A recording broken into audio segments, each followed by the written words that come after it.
नमस्कार दोस्तों, मैं हूं पवन कुमार और हम आज की फोटोशॉप क्लास शुरू करने जा रहे हैं। तो क्लास स्टार्ट करने से पहले मैं बता दूं कि मैंने प्रीवियस क्लास में जो चीज़ बताया था, तो प्रीवियस क्लास में हम लोगों ने फोटोशॉप के बारे में पढ़ा था। व्हाट इज़ फोटोशॉप, फोटोशॉप क्या कर सकता है, vector versus raster graphics, Photoshop में मैट पेंटिंग, डिजिटल पेंटिंग और कलर करेक्शन। तो इन सब का बेसिक इंट्रोडक्शन हमने पिछले क्लास में बताया था।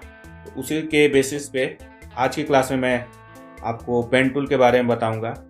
पेन टूल क्या है, उसका यूज कैसे करते हैं, पेन टूल में स्ट्रोक क्या है, स्ट्रोक पाथ क्या है, लाइंस के ऊपर कलर कैसे हम लोग ऐड करते हैं, और इन सब को कंबाइन करके हम लोग इसमें दो लोगो भी आगे बनाएंगे। तो स्टार्ट करते हैं आज का क्लास, पेन टूल। तो सबसे पहले एक न्यू पेज क्रिएट करना है। तो ये फोटोशॉप का 2017 वर्जन है। यहाँ पे फाइल न्यू में क्लिक करने के बाद हमें एक पेज सेटअप करना है। तो मैं प्रिंट पे जाता हूँ। प्रिंट पे जाने के बाद A4 साइज मैंने लिया, यूनिट को इंच में कन्वर्ट किया और रेजोल्यूशन 100।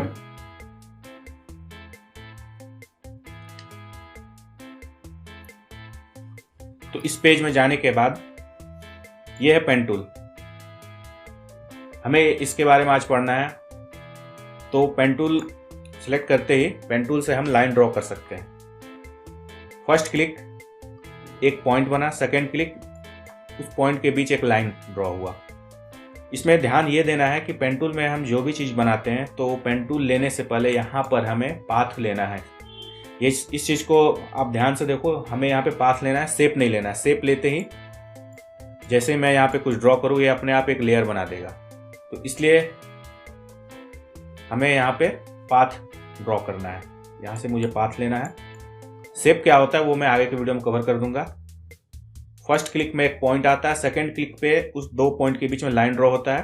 तो मैं जब जब पॉइंट को क्लिक करूं उस बेसिस पे ये लाइन ड्रॉ करता जाएगा उस डायरेक्शन पे, और अगर मैं इंटर प्रेस कर दूं वो लाइन डिलीट हो जाएगा। तो अगर मुझे कर्व लाइन ड्रॉ करना है तो फर्स्ट पॉइंट क्लिक करने के बाद सेकेंड पॉइंट में मुझे होल्ड करना है, माउस को होल्ड रखना है। अगर मैंने होल्ड नहीं किया और माउस को रिलीज कर दिया तो वो सीधा लाइन बन के रह जाएगा। तो फिर से इसे करता हूँ, फर्स्ट पॉइंट, सेकेंड पॉइंट। अब मैं थर्ड पॉइंट पे क्लिक करने के बाद माउस को होल्ड करूंगा।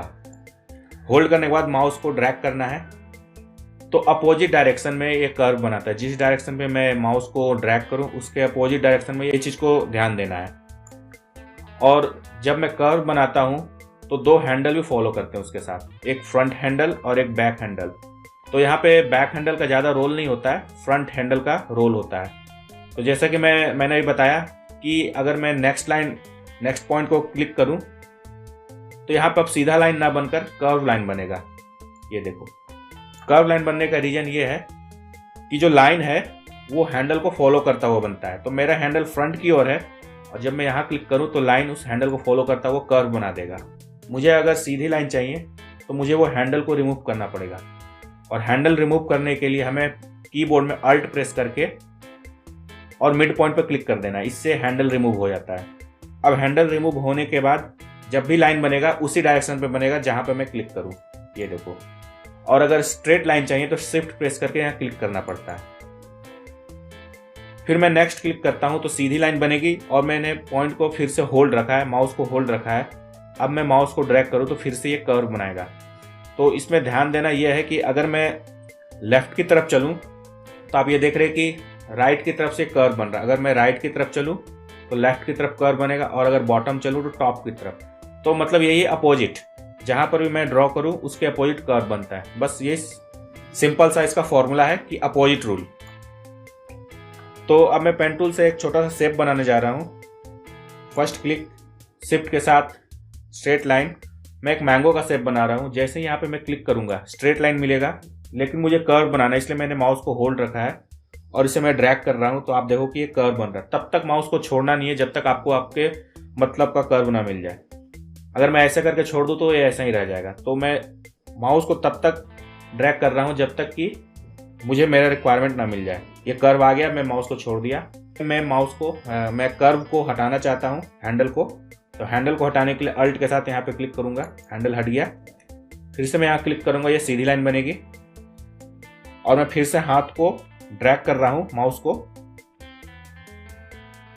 तो ये थोड़ा गलत कर्व बन गया, तो आपको तब तक यहाँ पे वेट करना है जब तक कि एक अच्छा सा कर्व ना बन जाए। ये फिर से कर्व बना, तो मैं यहाँ फिर से हैंडल को हटाऊंगा, क्योंकि जो इसका हैंडल का डायरेक्शन है और मेरा जो पाथ का डायरेक्शन है वो अलग बनने वाला है। अगर मैं हैंडल ना हटाऊं और मैं यहाँ पे क्लिक करूं तो आप देखो ये कर्व कैसे घूम के आ रहा है, हैंडल को फॉलो करता हुआ घूम गया। इसलिए मैं बार बार हैंडल हटा रहा हूँ। अल्ट के साथ हैंडल रिमूव, फिर से क्लिक, और इस बार मुझे अगर कर्व नीचे चाहिए तो मैं अप साइड ड्रैग करूंगा माउस को, और मैं चाहूँ तो यहाँ पे हैंडल हटा भी सकता हूँ, नहीं भी हटा सकता हूँ। रीजन ये है कि मुझे इस डायरेक्शन पे जाना है और ये जो कर्व है, ये जो हैंडल है वो भी उसी डायरेक्शन को फॉलो कर रहा है। आप यहाँ देखोगे मैंने बिना माउस ड्रैग किए जैसे मैं क्लिक कर रहा हूँ ये अपने आप कर्व दे दिया, क्योंकि कर्व हैंडल को फॉलो कर रहा है। हैंडल ऊपर की तरफ है और कर्व भी उसको फॉलो करता हुआ मूव कर रहा है। अगर आपको प्रॉब्लम है तो आप हैंडल हटा भी सकते हो, उससे कोई ज़्यादा दिक्कत नहीं है। अल्ट के साथ अगर हैंडल हटा दिया जाए तो भी हम यहाँ पे क्लिक करके इसको ड्रैग करते हुए काम चला सकते हैं। फिर से यहाँ पर हैंडल हटाना कंपलसरी है, क्योंकि मुझे बिल्कुल स्ट्रेट जाना है और जो हैंडल है वो अपोजिट डायरेक्शन पे है। इसलिए मैं अल्ट के साथ इसे रिमूव किया और सिर्फ से स्ट्रेट लाइन और ये जॉइन। तो पाथ जहाँ से स्टार्ट हुआ वहीं इस पे उसको क्लोज भी देना पड़ता है, और इसको इसमें कलर डालने के लिए राइट क्लिक मेक सिलेक्शन लेना पड़ेगा आपको। मेक सिलेक्शन, ये लाइन सिलेक्ट हो जाएगा। यहाँ पे फेदर रेडियस आएगा, यहाँ 0 रखना है। ओके, एक न्यू लेयर लेना है और यहाँ पे आप जो भी चाहें कलर डाल सकते हैं। अल्ट डिलीट से कलर फिल हुआ, कंट्रोल डी से डी सिलेक्ट हुआ। तो आपने देखा कि मैंने पेन टूल के हेल्प से एक मैंगो का शेप बना दिया। तो फोटोशॉप में आपको पेन टूल चलाना बहुत इंपॉर्टेंट है। पेन टूल नहीं चले तो हम कोई भी शेप खुद से नहीं बना पाएंगे। तो इसमें एक चीज़ और मुझे ध्यान देना है कि जब मैं पेन टूल बना रहा था, ये जो लाइन है तो ये लाइन किसी लेयर पे नहीं है। अगर आप यहाँ पे देखो बैकग्राउंड लेयर है, आपको लगेगा कि ये बैकग्राउंड में है, लेकिन ये किसी लेयर पे नहीं है। अगर बैकग्राउंड को मैं ऑफ करूँ, डबल क्लिक करके इसके लॉक को पहले तोड़ना पड़ता है, इसे अगर ऑफ करूँ आप देखो कि अभी भी ये लाइन दिख रहा है। तो अगर लाइन को लेयर पे रखना है तो हमको लाइन के ऊपर कलर फिल करना होता है। या तो इसके अंदर कलर फिल कर दें या लाइन को ही कलर बना दें। तो अगर मुझे इसे कलर बनाना है तो उसके लिए मैं उसे स्ट्रोक पाथ बोलता हूँ। कलर को स्ट्रोक पाथ बोला जाता है। लाइन के ऊपर कलर डालने के लिए स्ट्रोक पाथ करना पड़ेगा। तो स्ट्रोक पाथ करने के लिए सबसे पहले हमें ब्रश को डिफाइन करना होता है। ये है brush tool. Brush tool select करने के बाद आपको ये ब्रश का साइज दिख रहा है, तो जितना मोटा आपको लाइन चाहिए या जितना पतला आपको लाइन चाहिए उसके अकॉर्डिंग इसको डिफाइन करना है। तो मुझे पतला लाइन चाहिए, मैं ब्रश को थोड़ा छोटा कर रहा हूँ। स्क्वायर ब्रैकेट्स लेस देन और ग्रेटर देन जो स्क्वायर ब्रैकेट है उससे ये ब्रश छोटा बड़ा होता है। मैंने ये स्क्वायर ब्रैकेट के यूज से ब्रश को छोटा कर लिया। तो जितना आपको इसका विड्थ दिख रहा है उतना ही मोटा ये लाइन बनेगा। तो सबसे पहले मैंने ब्रश से इसका विड्थ को डिफाइन किया, उसके बाद मैं ऊपर में ऑपेसिटी और फ्लो दोनों 100 रखे। तो इस सेटिंग पे आएंगे, यहाँ पर आने के बाद हार्डनेस भी 100। तो यहाँ पे ब्रश में आपको 3 सेटिंग ही करना है, ऑपेसिटी 100, फ्लो 100 और यहाँ आकर हार्डनेस 100। और नीचे आपको कलर का ऑप्शन मिलता है, जो मर्जी आप वो कलर ले लो, उसी कलर का ये लाइन बन जाएगा। अब वापस से पेन टूल में आएंगे, या आप पाथ सिलेक्शन टूल भी ले सकते हो। पाथ सिलेक्शन टूल में आप इसको सिलेक्ट करके मूवमेंट दे सकते हो, और उसके नीचे मिलेगा direct selection tool. Direct selection tool से आप उस पॉइंट के जहां भी पॉइंट है, पॉइंट को आप मूव कर सकते हो। ये 2 टूल इंपॉर्टेंट है। ये 2 टूल सिर्फ और सिर्फ पाथ के लिए है। तो अगर मुझे यहाँ पे कलर डालना है तो मैंने यहाँ पे पाथ सिलेक्शन टूल लिया। कलर किस लेयर पे डालना है वो लेयर को सिलेक्ट किया, लेयर 1 पे डालना है।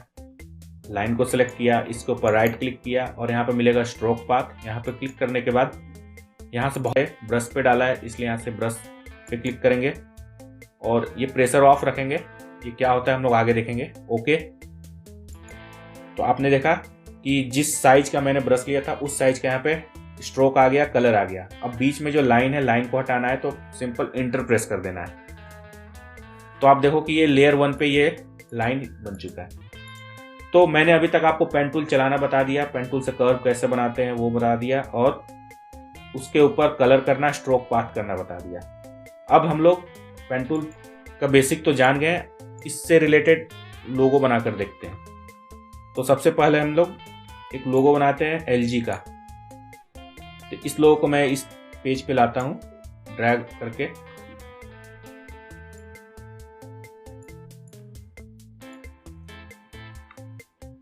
एक लेयर क्रिएट किया मैंने। सबसे पहले तो आपको सर्कल दिख ही रहा है, तो इलिप्टिकल मार्क्यू टूल से शिफ्ट के थ्रू मैंने एक सर्कल बनाया।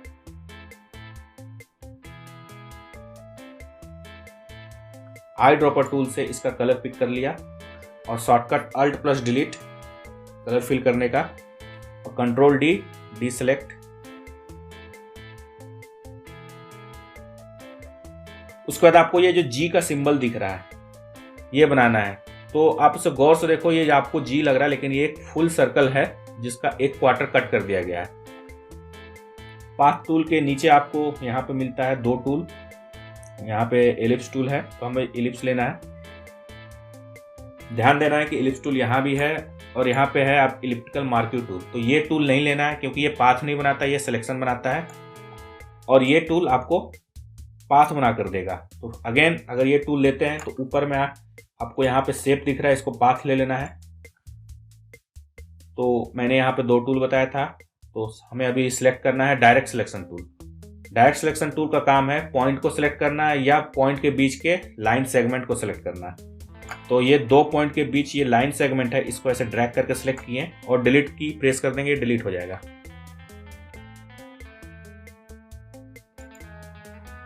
अब हमें अगर जी बनाना है तो पेन टूल वापस लेंगे, पेन टूल से यहाँ पे क्लिक करेंगे और यहाँ से मुझे यहाँ पे जी को एक्सटेंड करना है। एक लाइन एक्सटेंड करेंगे, ये जी बन जाएगा। लेकिन ध्यान देना है कि अगर मैं यहाँ पे क्लिक करूं तो लाइन कर्व बन के आ रहा है। रीजन ये है कि हैंडल को हटाना पड़ेगा, हैंडल को अल्ट के साथ रिमूव करना पड़ेगा, तब जाकर शिफ्ट के साथ यहाँ पे प्रेस करेंगे तो स्ट्रेट लाइन मिलेगा। ये जी बन गया। इसके बाद हमें इस पे स्ट्रोक पाथ यानी कि स्ट्रोक डालना होगा। यहाँ पे आप देखो, यहाँ पे कलर है व्हाइट, तो इसका कलर व्हाइट कर लेंगे पहले। उसके बाद ब्रश का साइज को डिफाइन करना होगा ब्रश टूल से, तो साइज को 1 पॉइंट और बढ़ा दिया स्क्वायर ब्रैकेट से। साइज भी मैंने डिफाइन कर दिया। ऑपेसिटी 100, फ्लो 100 और इसके हार्डनेस को भी 100 लेना होगा। इसके बाद पेन टूल या पाथ टूल कुछ भी ले लो। मैं यहाँ पाथ टूल को सिलेक्ट कर लिया हूँ। एक न्यू लेयर भी लेना पड़ेगा। राइट क्लिक, स्ट्रोक पाथ, और यहाँ से ब्रश को ऑलरेडी मैंने सिलेक्ट किया। ओके। अब आप देखो यहाँ पे जी पर स्ट्रोक आ चुका है और इंटर प्रेस करते ही बीच का ये जो लाइन है वो भी चला जाएगा। ये जी बन चुका है। इसके बाद कंट्रोल टी प्रेस करेंगे ट्रांसफॉर्म और थोड़ा सा सर्कल को बड़ा कर दिए। ध्यान देना ये है कि अगर ये आपको परफेक्ट अलाइन करना है तो इसलिए अलाइनमेंट को डिटेल में पढ़ना होगा, जो कि मैं इसे अगले चैप्टर में कवर कर दूंगा। अलाइनमेंट एक बहुत बड़ा टॉपिक है। फिलहाल अगर आपको यहाँ पर अलाइनमेंट आप ऐसे ड्रैग करोगे तो ये स्नैप होकर अलाइन हो जाएगा, और अगर आपको अलाइन करना है तो अगले टॉपिक का आपको वेट करना पड़ेगा। यहाँ पर पेन टूल वापस से मैं लेता हूँ और इसके स्ट्रेट में यहाँ पे एक पॉइंट लेता हूँ, शिफ्ट के साथ एक और पॉइंट, शिफ्ट के साथ एक और पॉइंट। ये एल बन चुका है। अब एक न्यू लेयर फिर से क्रिएट करना होगा एल के लिए। बेटर है आप यहाँ पे लेयर का नाम देते जाओ। ये जी का लेयर था तो यहाँ पे जी प्रेस कर दिया मैंने। अब अगला लेयर के जो लेयर नेम है इस पर डबल क्लिक करके एल, इस पर राइट क्लिक, स्ट्रोक पाथ। मुझे यहाँ पे दोबारा से ब्रश सेटिंग नहीं लेना है क्योंकि जो सेटिंग इसके लिए था जी के लिए था वही सेटिंग एल के लिए है, स्ट्रोक पाथ। ओके। फिर से एक न्यू लेयर लेंगे ये छोटे से सर्कल के लिए, ऑल डिलीट, कंट्रोल डी।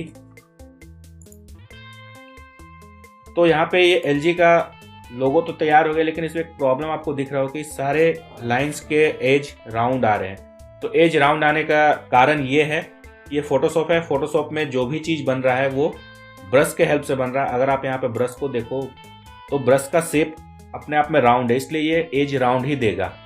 लेकिन अगर हम चाहें तो तरीके से इसको सही कर सकते हैं, जैसे रेक्टेंगुलर मार्क्यू टूल लिए और ये जी वाले लेयर को सिलेक्ट रखें और ऐसा इतना दूर का सिलेक्शन लेके इसको डिलीट कर दें और इसको भी डिलीट कर दें। तो इस तरीके से हम इसे शेप दे सकते हैं। एल पे भी आते हैं तो एल के लेयर को सिलेक्ट करना होगा, इसको डिलीट कर दें, इसको डिलीट कर दें। लेकिन यहाँ पर करेंगे तो हमें मिलेगा रूलर, और यहाँ से एक लाइन को ड्रैग करके ऐसे रख सकते हैं।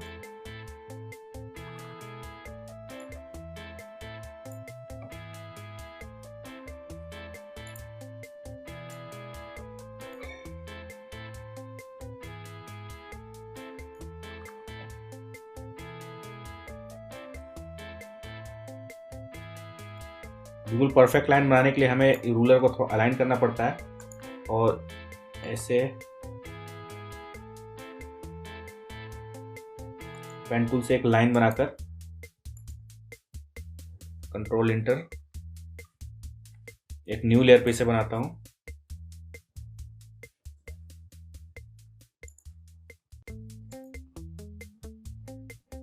तो ये इस तरीके से मैंने इसको भी क्लोज कर दिया। तो सेम इसी तरीके से मैं यहाँ पे जी पे भी काम कर लूंगा इस तरफ। तो आपने देखा कि पेन टूल के हेल्प से मैंने एक एलजी का लोगो बना दिया। तो बहुत इंपॉर्टेंट होता है पेन टूल। तो दोस्तों आपने देखा कि मैंने पेन टूल के हेल्प से ये लोगो तैयार कर दिया। अगर आपको इस पूरे प्रोसेस में कहीं प्रॉब्लम है तो मैं आगे के चैप्टर में पेन टूल को डिटेल में डिस्कस करूंगा, जिसमें आपके सारे डाउट क्लियर हो जाएंगे। तो आपके प्रैक्टिस के लिए मैं एक और लोगो बनाता हूं, उसे भी देख लेते हैं आज। तो फिर से मैं एक न्यू पेज लेने जा रहा हूं।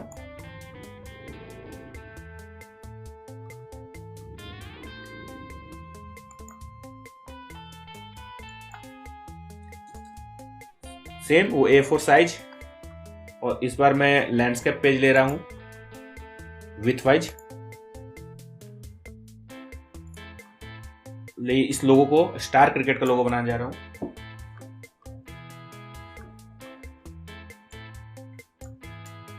तो यहां पर भी पेन टूल का यूज होने वाला है। सबसे पहले मैं एक लेयर लेता हूं और यहां पर जैसे कि आप देख रहे हैं कि इसका कॉर्नर राउंड है।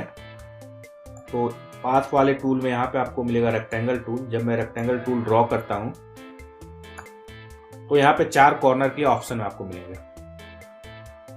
ये तो मैं लोअर कॉर्नर को, इस कॉर्नर को राउंड बनाता हूं। तो मैं यहाँ पे 30 पिक्सल पुट करके इंटर प्रेस किया तो ये आपको दिखा कि चारों तरफ से ये 30 पिक्सल आ गया।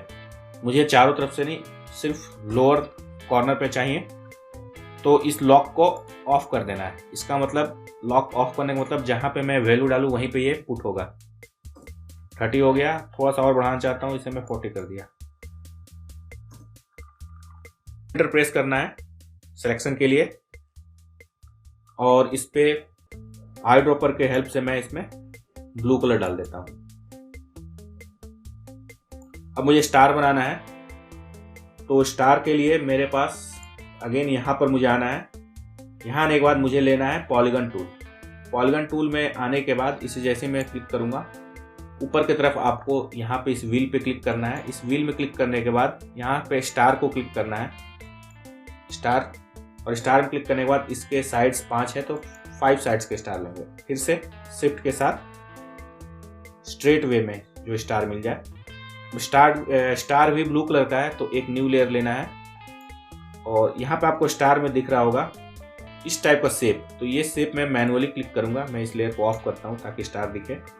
यहाँ पे मुझे डायरेक्ट सिलेक्शन टूल के अंदर आना है। डायरेक्ट सिलेक्शन टूल के अंदर आने के बाद इस पॉइंट पे मैं क्लिक करूंगा, और इस पॉइंट पे आने के बाद पेन टूल में आपको मिलेगा पेन टूल के साथ प्लस साइन वाला ऐड एंकर पॉइंट टूल, या सिंपल पेन टूल भी आप सेलेक्ट कर लो तो भी काम चल जाएगा। इसके ऊपर आएंगे और यहाँ पे आते ही ये पेन टूल आपको प्लस साइन दिखाएगा। क्लिक करते ही एक पॉइंट क्रिएट होगा। पॉइंट क्रिएट होने के बाद डायरेक्ट सिलेक्शन टूल से मैं नीचे वाले पॉइंट को खींचूंगा। ऐड पेन टूल से कन्वर्ट पॉइंट टूल लूंगा और इस पे क्लिक करके इसे मूव करूंगा तो 2 हैंडल यहां भी मिलेगा। अब इसको कर्व का फॉर्म देना है तो अल्ट प्रेस करके लोअर हैंडल को ऊपर की तरफ उठाना है और अपर हैंडल को नीचे की तरफ, और फिर से यहां पर डायरेक्ट सिलेक्शन टूल से इसे मैं जितना दूर हो सके उसे रख दूंगा। आपस में लाइन को टच नहीं करना है बस।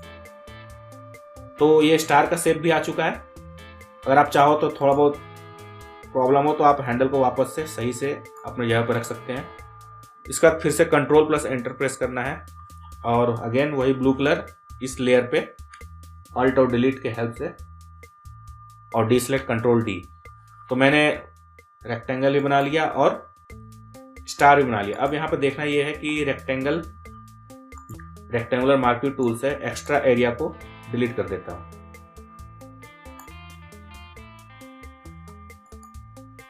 ओके,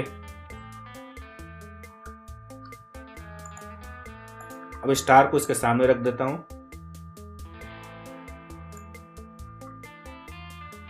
कंट्रोल आर से रूलर, जैसे कि मैंने अभी बताया था, कंट्रोल आर रूलर ऊपर आएगा और कंट्रोल आर से रूलर चला जाएगा। तो कंट्रोल आर से रूलर के हेल्प से मैं यहाँ पे एक गाइडलाइन बनाता हूँ जो कि मुझे स्टार को प्लेस करने के लिए हेल्प देगा। और मैं यहाँ पर भी एक गाइडलाइन बना दिया। अब स्टार को थोड़ा छोटा करना है, कंट्रोल टी शिफ्ट और अल्ट के साथ मैंने स्टार को एक पोजीशन को सही कर लिया। स्टार बन चुका है। अब सिर्फ टेक्स्ट लिखना है, तो टेक्स्ट के लिए टेक्स्ट टूल लेना है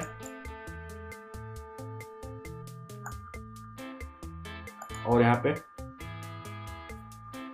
स्टार टाइप कर लेना है। टी पे डबल क्लिक करेंगे, टेक्स्ट हाईलाइट होगा और यहाँ से टेक्स्ट का कलर चेंज होगा।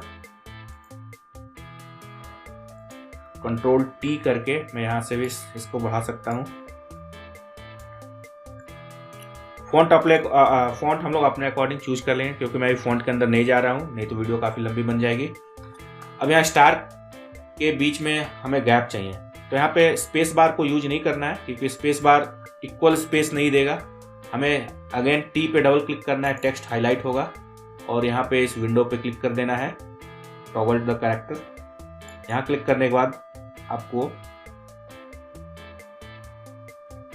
ट्रैकिंग नाम का ये ऑप्शन है, इससे हमको बढ़ाना है। ये देखो, आपको जितना मर्जी उतना बढ़ाकर सेट कर सकते हो। अभी मैंने इसको 280 कर दिया। इसके बाद फिर से मूव टूल लेकर इसे मैं प्लेस कर दिया, तो ये आप कर दिया। इसके बाद फिर से मूव टूल लेकर इसे मैं प्लेस कर दिया, तो ये आप देखो कि ट्रैकिंग के मदद से मैंने इसमें स्पेस दे दिया। अगेन मुझे अब क्रिकेट लिखना है तो एक फिर से टी लूंगा मैं, टेक्स्ट टूल, और यहाँ पे टाइप कर दूंगा।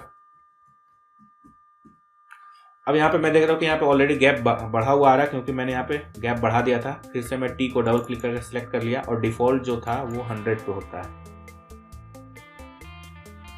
ये डिफॉल्ट था।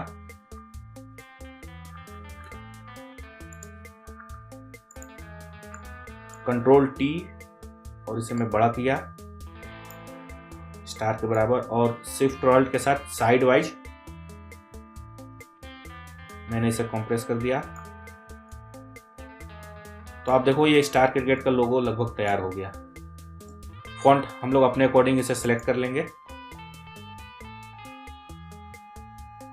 तो दोस्तों आज मैंने ये जो आपको 2 लोगो बनाए, तो मैं इसे थोड़ा ज़्यादा फास्ट कवर किया हूँ क्योंकि आज के टाइम में लोग जल्दी सीखना चाहते हैं।